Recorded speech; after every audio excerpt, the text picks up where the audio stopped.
असं मोकळ्या हाताने येणं बरं नाही ना वाटत, म्हणून मिसळची तयारी करणं चालू. आणि माझे दोन्ही हात मोकळे ठेवून आले, मला फक्त मिसळ खायची आहे.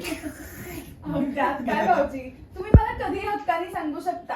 द्या, मी पटकन बनवते मिसळ. म्हणून मी काहीतरी मदत करतो. नको, अगं, कांदा वगैरे तरी कापू. काही गरज नाहीये. तुम्ही तुमच्या मित्रांबरोबर गप्पा मारत बसा, मी आलेच. धन्यवाद वहिनी, धन्यवाद. अरे थांब थांब थांब, काय करतोय थांब.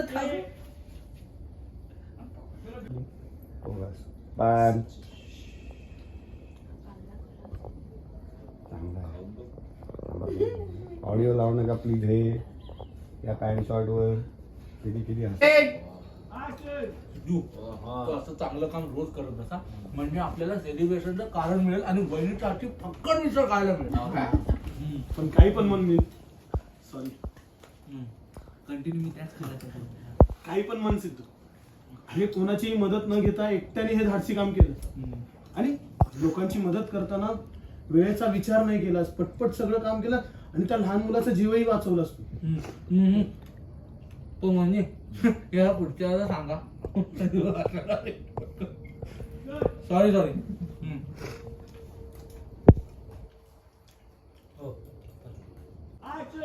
अहो, तुमच्यासारख्या मित्रांच्या पाठबळावरच तर जनसेवा करायला कचरत नाही सिद्धिराज.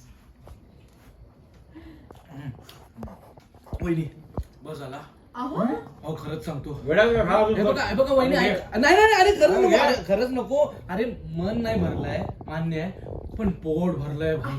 पण अहो, एवढी मिसळ केली, आता एवढी कोण संपवणार? घेऊन जाईल तो. करेक्ट, मीच घरी घेऊन जाणार आहे. डब्यात भरून द्या, मी घेऊन जाणार आहे वहिनी. बरं, चालेल. काय लाजताय? तुझ्या लाजताय. इधरा आणि एकमेकांकडे लोक स्माइल. परत एक्सेल. मलाही. ऍक्शन. तेव्हा पाहुणा, ज्यांना अडथळे आणायचे नाही ते कसंही करून आणणारच. निदान आपला व्यवसाय असेल तर आपलं कंट्रोल असेल ना त्यावर. आणि जे अडथळे आईच्या गावात एकदम ते